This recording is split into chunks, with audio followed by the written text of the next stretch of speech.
SaveAways1983 Part 1 by Christine.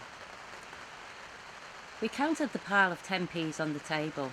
We had enough for 2 saveaways, adult and child.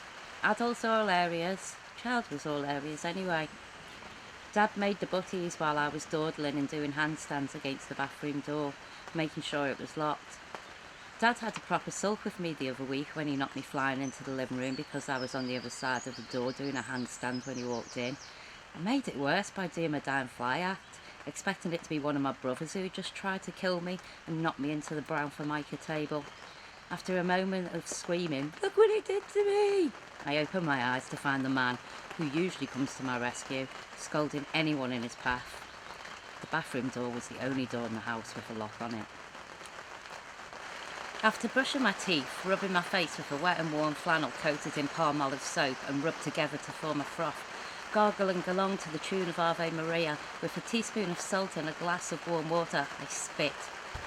Prepared to leave the bathroom and face the day of my dad. It was going to be a good day, just me and him.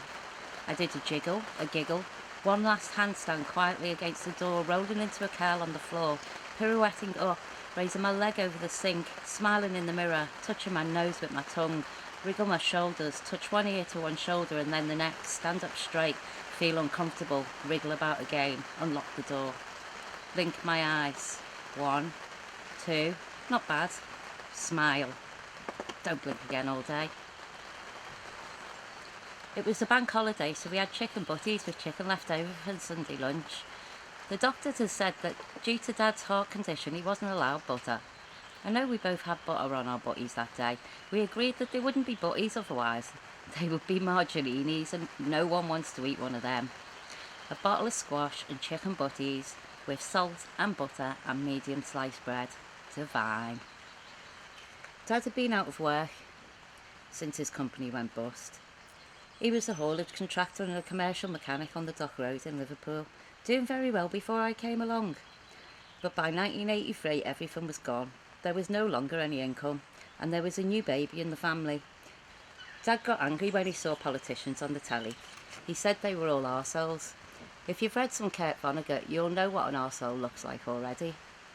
I may not have been drawn to write about this day, had my mind not recently been jolted back to a walk I had with my father in 1983. One of the last walks I had with him. My mum used to say that life goes round in circles, taking you back to places you need to revisit. It does seem that way. We do tend to find ourselves walking down the roads we have previously been down, just as a reminder and to get a better understanding of the last time we were there, to see deeper into a situation long since past. It was the 23rd of November 2023, a day I had planned for, awaiting messages, clues, codes.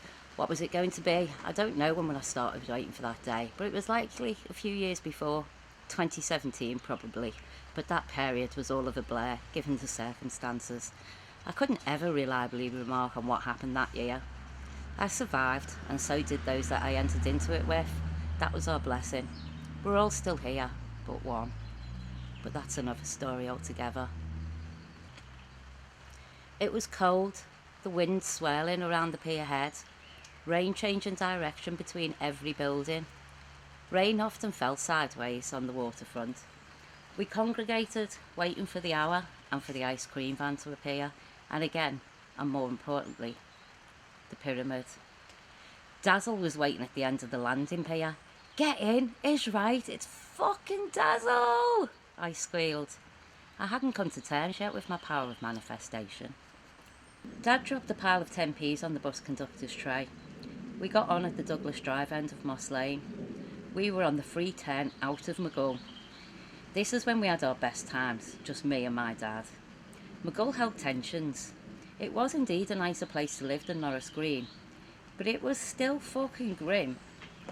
The bus driver handed over the 2 saveaways. Dad checked the date with the bus driver just to be sure before he started instructing me to rub off my silver panels. Monday, the 30th of May, 1983. It was my birthday in 11 days. I counted it out in my head, and on my fingers and nose, to be sure. Yeah, 11 days.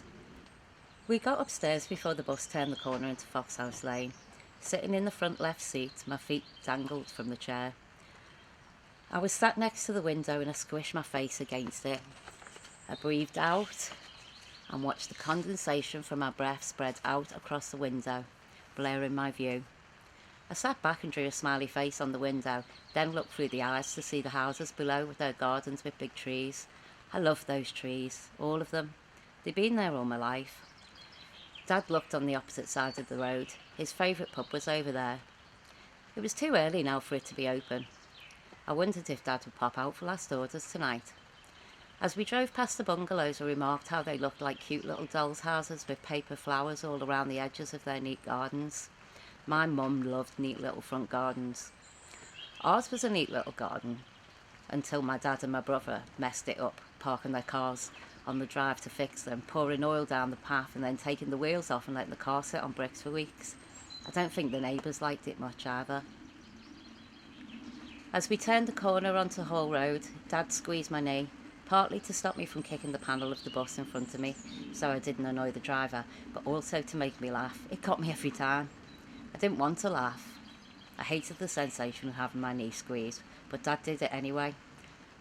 I laughed and used it as an excuse not to look at the senior school I would be joining at the end of this summer, hoping that Dad wouldn't ask me if I was excited. I wasn't. I swung my jaw up in the air, opening my mouth until my ears felt squeezed, then twisted my jaw to the side while bringing my shoulder up to my ear, and then again in the other direction with the right ear towards the right shoulder. I wriggled and squeezed Dad's knee between my thumb and index finger and whispered, "They're clutching hands." We both laughed. Dad put his arm around my shoulder and pulled me in. Being my prickly self, I quickly sat up straight and placed my hands on my knees. I tensed my shoulders and held them back until we were safely past Pat Thompson's dance studio. The best thing about Mughal until the roller rink opened. We were safely out of Mughal for the day. Mughal was pretty in comparison to the rest of the journey into town. Arriving outside the bus station, the stop after the old drone, you could feel the warmth of the day beginning to ascend on us. It was almost 10 a.m. The industrial fumes from the dock seemed to make it to these parts. It always smelt funny to me. You never knew if you were going to have to sit and wait for a driver while the bus engine was left running, to add to the smell. Maybe that was the smell. Maybe I couldn't smell bootle from here. I got impatient and opened up the bottle of juice, squeezing it as I drank, ensuring it ran down my face and blouse. Dad took it off me, placed the lid back on the Cura bottle and rubbed my sticky chin. I was wriggling again and didn't realise I'd started kicking the panel until I felt the knee sensation. I tensed, sat straight and concentrated, trying not to do these things. The houses were dirty along the next bit of road, from all the passing traffic I assumed, and not being cleaned. "I need a wee," I said. We were at the Black Bull. Dad nodded. He waited for the bus to take off and he pressed the button and stood up. I followed. We got off the bus at the next stop. Dad said, "Let's go and see Auntie V for 11, says. We should be just in time."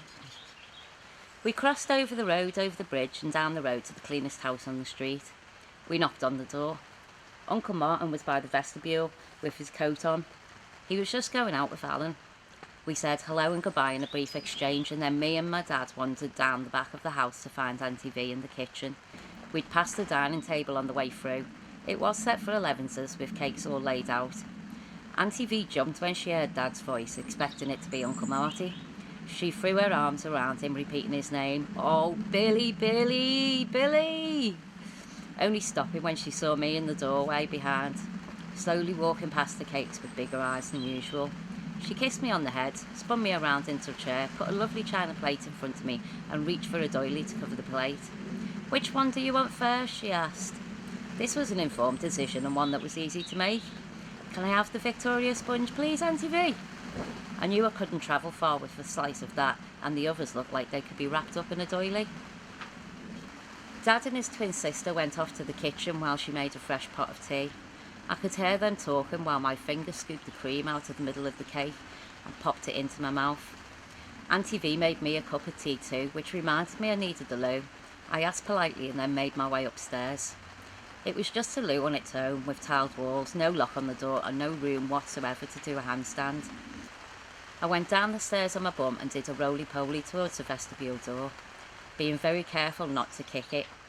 When I walked back into the kitchen, Auntie V was saying to my dad, "Well, the world won't be the same without you, so do your best, Bill." Her eyes turned towards me as she nodded to my dad. Homemade Battenberg and Viennese whirls were wrapped up in doilies as we made our way onto the next bus at 11:12 a.m. from the Vale. Next stop, the pier head. I know I'm going to need another wee by the time I get there.